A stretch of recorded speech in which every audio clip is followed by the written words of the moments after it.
안녕하세요. 큰숙가족 여러분. 오늘 매일 말씀을 전할 이무공화 전도사입니다. 오늘 저희가 함께 볼 본문 말씀은 계시록 16장 12절에서 21절까지의 말씀입니다. 오늘 본문은 어제 본문과 이어지는 내용입니다. 이 16장에서 지금 7대접 심판의 내용이 이어지는데요. 이 7대접 심판의 내용과 함께 이러한 무시무시한 재앙 속에서도 돌이키지 않는 자들의 모습을 볼 수 있습니다. 이 심판도 진짜 무섭지만 이 가운데 돌이키지 않는 자들의 모습이 더 무섭게 다가오는 것 같습니다. 그런데 하나님이 은혜를 주시지 않으면, 하나님의 은혜가 없으면 이렇게 돌이키지 않는다는 것을 이 마지막 때 심판을 통해 우리는 알 수 있습니다. 오늘 우리에게 은혜가 있으십니까? 하나님 앞에 정말 돌이키고자 하는 갈망이 있으십니까? 그렇다면 우리에게 은혜가 부어지고 있다라는 사실을 기억해야 할 것입니다. 우리의 힘으로 돌이키는 것이 아닙니다. 내가 기도를 많이 하고 내가 영적인 어떤 힘이 있어서 주님께 회개하고 나아갈 수 있는 것이 아니라 온전한 전적인 주님의 은혜로 우리가 주님 앞에 나아갈 수 있는 것이고, 오늘 이 묵상 또한 주님의 은혜로 전적으로 되어질 줄 믿습니다. 하나님의 은혜를 갈망하시면서 정말 주님 돌이킬 수 있는 은혜의 때에 나를 초청해 주십시오. 내가 그렇게 날마다 은혜에 거하게 해 주십시오 라는 마음으로 함께 부족하지만 말씀을 듣고 또 묵상하시면 좋을 것 같습니다. 12절입니다. 또 여섯째 천사가 그 대접을 큰 강 유브라데에 쏟음에 강물이 말라서 동방에서 오는 왕들의 길이 예비되었더라. 아멘. 지금 여섯째 천사가 대접을 유브라데 강에 쏟습니다.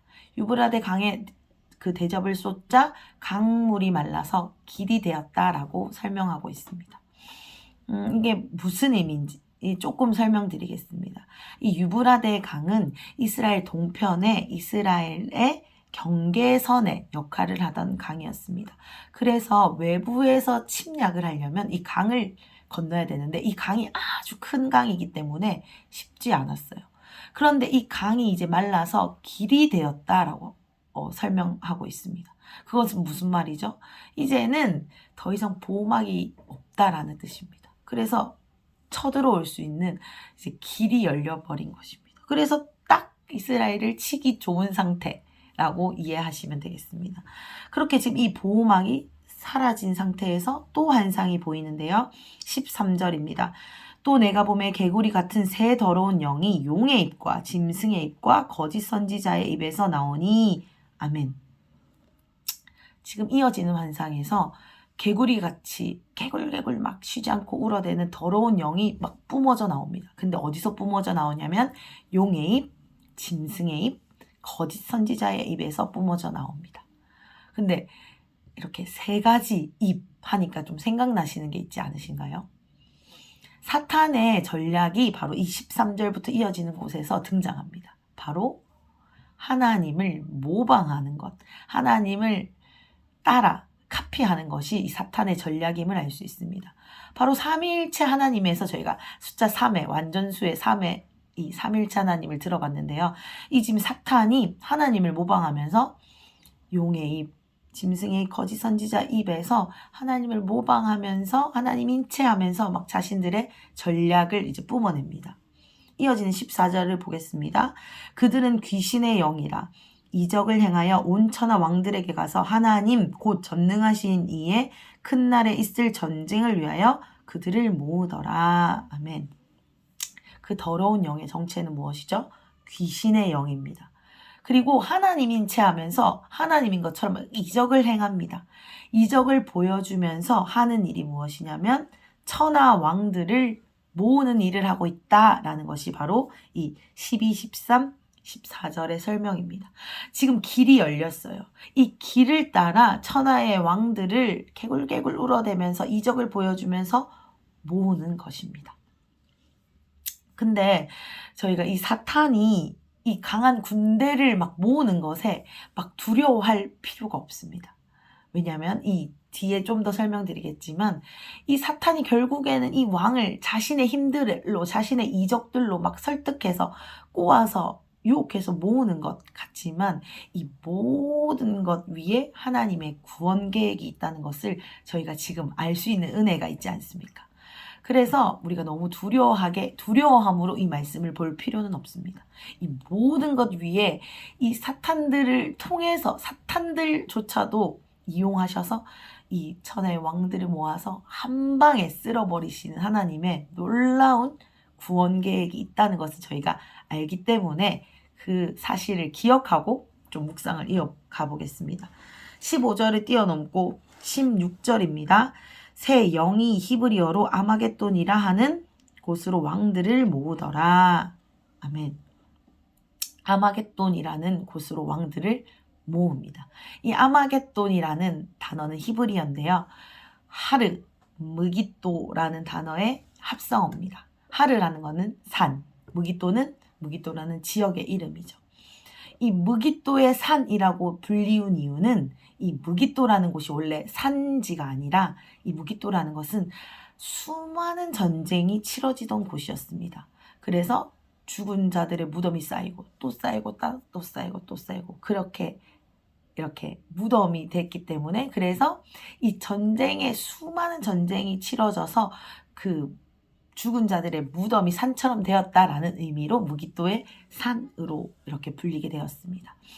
그래서 지금 이 무기또라는 지역을 생각해 보면 사사 드보라가 가나안 왕들과 싸웠던 곳도 무기또고 엘리야가 이 바알 선지자들을 죽인 곳도 바로 이 무기또입니다. 그러니까 이 무기또라는 곳은 이 아주 영적으로 중요한 곳이죠. 그래서 이 영적 전쟁이 치열하게 치러져 왔던 곳입니다. 그런데 우리가 알 수 있듯이 제가 또 방금 설명드렸듯이 이 무기또라는 곳에 천하의 왕들을 강한 왕들을 모은 이유가 있습니다. 하나님의 구원 계획이 진짜 멋지신 것 같아요. 우리가 볼 때는 천하의 왕들이 모여서 막 큰 전쟁을 할 것 같지만 그 이후에 19장에 요한계시록 19장에 넘어가 보면 사실은 큰 전쟁도 못해요. 그냥 하나님 앞에 질 수밖에 없습니다. 하나님과 사탄은 게임이 안 되니까요. 하나님 앞에 사탄의 이런 전략 아무것도 아니니까요. 그런데 하나님이 이 천하의 왕들을 모아서 한 방에 쓸어버리시기 위하여서 또 이 사탄의 이런 전략까지도 사용하시는 것을 저희가 볼 수 있습니다. 이 17절 계속 이어서 보겠습니다. 이렇게 다 천하의 왕들이 모였습니다. 일곱째 천사가 그 대접을 공중에 쏟으며 이제 마지막 7 대접이 쏟아집니다. 그러자 큰 음성이 성전에서 보좌로부터 나서 이르되 되었다 하시니 아멘. 이제 하나님이 다 됐다라고 말씀하십니다. 되었다라고 하십니다. 이제 그러자 18절 번개와 음성들과 우레소리가 있고 또 큰 지진이 있어 얼마나 큰지 사람이 땅에 있어 온 이래로 이 같은 큰 지진이 없었더라. 이제 하나님이 다 됐다라고 하시니 번개와 우레소리와 지진이 일어납니다. 이전에는 볼 수 없었던 엄청난 무시무시한 재앙이 쏟아집니다. 19절입니다. 큰 성이 세 갈래로 갈라지고 만국의 성들도 무너지니 큰 성 바벨론이 하나님 앞에 기억하신 바 되어 그의 맹렬한 진노의 포도주 잔을 받음에 아멘. 지금 다 모으신 이유가 있어요. 한 방에 쓸어버리십니다. 19절을 다시 한 번만 읽어보겠습니다. 큰 성이 세 갈래로 갈라졌어요. 이 바벨론이 갈라졌습니다. 만국의 성들이 무너졌습니다. 근데 이러한 이유가 무엇이냐면 바벨론이 하나님 앞에서 기억되었기 때문이다라고 말하고 있습니다. 지금 이 죄악이 하나님께 다 기억됐다라고 표현하고 있어요. 그런데 우리는 이 진노에서 지금 이 엄청난 재앙에서 자유할 수 있습니다. 왜죠? 반대로 하나님은 우리의 죄를 하나도 기억하지 않으시기 때문입니다. 왜냐하면 이미 우리의 죄악이 예수 그리스도의 십자가 보혈로 흰눈처럼 양털처럼 희게 되었기 때문에 하나님이 우리의 죄를 기억조차 하지 않으신다고 약속하셨기 때문에 우리는 이 재앙에서 자유할 수 있는 것입니다. 하나님 이 예수 그리스도의 십자가의 피 사건이 얼마나 우리에게 큰 기쁨인지 우리의 죄악은 기억하지 않으신대요. 그런데 이 바벨론의 죄악은 낱낱이 기억하고 계신다라고 말씀하고 계십니다. 기억하시기 때문에 그의 맹렬한 진노의 포도주의 잔을 받을 수밖에 없는 것입니다. 사랑하는 큰숙 가족 여러분, 우리는 이 진노의 잔을 피할 수 있게 되었습니다. 왜죠? 예수 그리스도의 십자가 보혈의 능력으로 이 진노의 잔에서 피할 수 있게 되었습니다. 이것을 우리가 반드시 기억해야 될 줄 믿습니다. 이것이 얼마나 큰 사건인지, 이것이 얼마나 우리 인생의 큰 축복인지, 영생인지를 기억하고 사는 것과 기억하지 않고 사는 것이 정말로 큰 차이가 있을 줄 압니다. 오늘 말씀만 봐도 하나님은 우리의 죄악을 기억하지 않으시고 이 사탄의 이 하나님께 돌이키지 않는 자들의 죄악은 기억하신다 하셨습니다. 이것들을 우리가 기억하면서 감사하면서 말씀을 좀 더 보겠습니다. 20절입니다. 각 섬도 없어지고 산악도 간데 없더라. 이제 다 없어집니다. 우리가 주인 삼았던 모든 것들, 큰 왕들 다 사라집니다.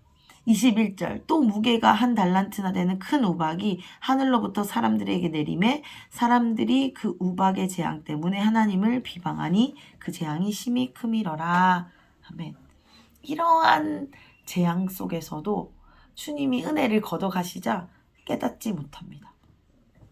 지금 오늘 본문 이제 끝으로 이 7대접의 심판이 끝이 납니다. 그런데도 여전히 돌이키지 못합니다.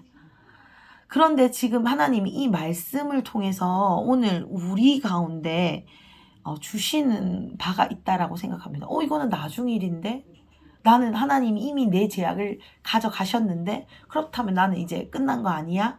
라고 생각할 수 있지만 이 재앙 가운데 이러한 심판 가운데 하나님이 우리에게 주시는 보물과도 같은 구절이 있습니다. 제가 15절을 안 읽었었는데요. 15절을 읽으면서 오늘 본문을 좀 마무리하면 좋을 것 같습니다. 15절입니다. 보라 내가 도둑같이 오리니 누구든지 깨어 자기 옷을 지켜 벌거벗고 다니지 아니하며 자기의 부끄러움을 보이지 아니하는 자는 복이 있도다. 아멘. 지금 이 마지막 환란의 때에 이 재앙의 날에 이 무시무시한 재앙의 날에 우리가 어떻게 해야 되는지에 대해서 하나님이 15절의 말씀으로 우리에게 가르쳐주고 계십니다. 하나님이 지금 이 말씀을 통해서 내가 도둑같이 온다 라고 말씀하고 계십니다. 이것이 우리가 알고 있죠. 그런데 내가 도둑같이 올 건데 그러니까 너희가 어떻게 해야 되냐면 깨어 자기 옷을 지켜 벌거벗고 다니지 아니해야 된다 라고 말씀해 주고 계십니다. 깨어 자기 옷을 지켜. 깨어 자기 옷을 지켜. 이것이 무슨 말일까요? 깨어 라고 생각하면 우리가 깨어 있어야지. 이게 하나님의 사인인가? 저게 하나님의 사인인가?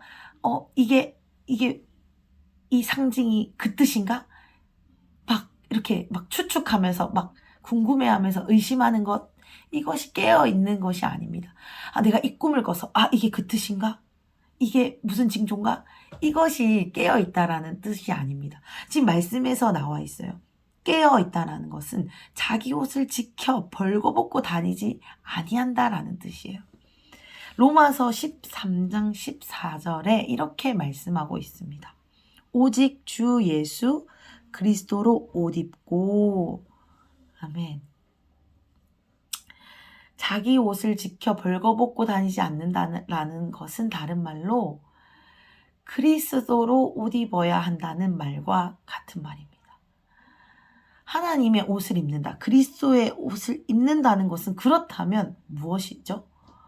하나님의 자녀가 됐다라는 것을 받아들이는 거죠. 인정하는 거죠. 하나님으로 옷 입는다는 거죠. 새 사람이 됐다라는 것입니다. 그렇다면 하나님으로 옷 입은 자, 그리스도로 옷 입은 자의 모습은 어떻게 나타납니까? 하나님의 간섭을 받기 시작합니다. 하나님의 간섭이 있습니다. 그리고 성령의 도우심을 따라가면서 살게 됩니다. 정리하자면 이것입니다. 지금 하나님이 이 큰 재앙의 날에, 이 마지막 때에 우리 힘으로는 회개도 못하는 이때, 우리의 힘으로는 돌이키는 것도 하나도 할 수 없는 이때에 우리가 할 수 있는 일은, 우리가 그렇다면 선택해야 하는 일은 깨어 있어야 되는 것인데, 이 깨어 있다라는 것은 어떤 징조를 통해서 막 마지막 때 의미를 찾는다는 의미가 아니라 자기 옷을 지켜서 벌거벗고 다니지 아니한다는 뜻인데, 자기 옷이라는 것은, 여기서 말하는 자기 옷이라는 것은 그리스도의 옷이라는 것이죠. 이해되셨습니까? 우리의 옷은 우리의 힘으로 옷을 입는 것이 아닙니다. 이제 더 이상 나의 옷을 입는 것이 아니라 하나님이 입혀주신 그리스도의 옷을 입는다는 것입니다. 또 이 그리스도의 옷을 입는다는 것을 정리하자면 하나님의 간섭을 받는다는 것이죠. 성령의 도우심을 받는다는 것입니다. 이 모든 것을 한마디로 딱 정리하자면 주님과 동행한다는 것입니다. 이것이 바로 마지막 때에 우리가 취해야 할 자세이고 깨어있는 것이며, 우리가 이러한 재앙에서 보호받을 수 있는 길이라고 생각되어집니다. 사랑하는 큰숙가족 여러분, 깨어있다라는 것, 바로 하나님과 동행한다는 것입니다. 그리스도로 옷 입는다는 것입니다. 우리의 힘으로 이 재앙을 벗어날 수는 물론 없을 뿐더러 이 재앙의 순간에 돌이키는 것도 할 수 없습니다. 하나님의 전적인 은혜요, 하나님의 전적인 도움이 아니면 우리는 아무것도 할 수 없습니다. 그런데 하나님은 지금 이 놀라운 구원 계획을 이루어 가시면서 우리의 죄악을 가져가 주시고 그리스도로 옷 입혀 주시기를 원하고 계십니다. 그래서 오늘도 우리에게 이 말씀을 주고 계십니다. 하나님이 우리에게 전략과 방법을 알려주고 계시는데, 그 유일한 방법은 주님과 동행하는 것이다 라고 알려주고 계십니다. 사랑하는 큰숙가족 여러분, 오늘도 주님과 동행하기를 원하십니까? 주님의 간섭을 받기를 원하십니까? 주님의 간섭을 아니면 거절하고 싶으십니까? 이 마지막 때를 살아내는 유일한 방법은 주님의 간섭 아래 우리가 거하는 것밖에 없습니다. 하나님으로, 그리스도로 옷 입는 것밖에는 다른 방법이 없습니다. 하나님과 동행하는 것밖에는 다른 방법이 없습니다.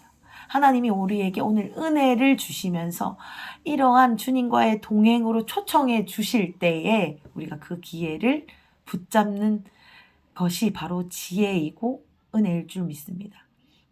오늘 하루 하나님, 우리 삶에 주님과 동행함으로 깨어 그리스도로 옷 입게 하십시오. 이것이 마지막 때를 살아내는, 또한 이 믿음을 지켜내는 유일한 방법일 줄 압니다 라는 마음으로 오늘 하루 주님께 삶을 내어드리고 우리 고백을 또한 내어드리고 주님의 은혜를 구하시면서 오늘 하루를 보내시면 어떨까 생각되어집니다. 아멘. 이 마음으로 함께 기도하겠습니다.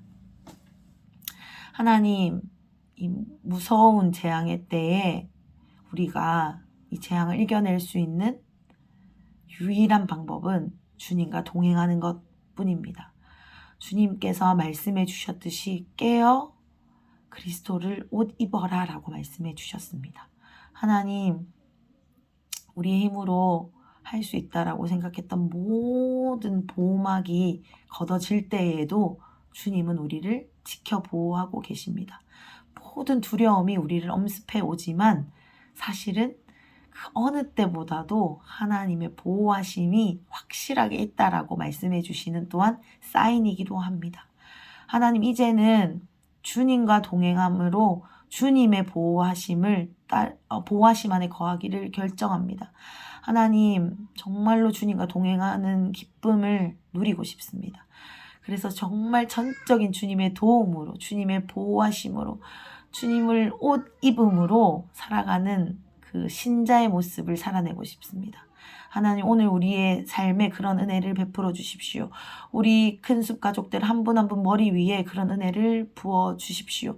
그래서 주님, 지금 은혜의 때에 돌이킬 수 있는 기회를 주실 때에 주님과 동행을 선택함으로 돌이키고 주님과 함께 걸어가는 여정을 걸어갈 수 있도록, 그리하여서 이 환난의 때에 믿음을 저버리지 않을 수 있도록 하나님 우리를 도와주시옵소서. 오늘 하루의 삶이 그러한 여정의 한 페이지가 될 수 있도록 붙들어 주시옵소서.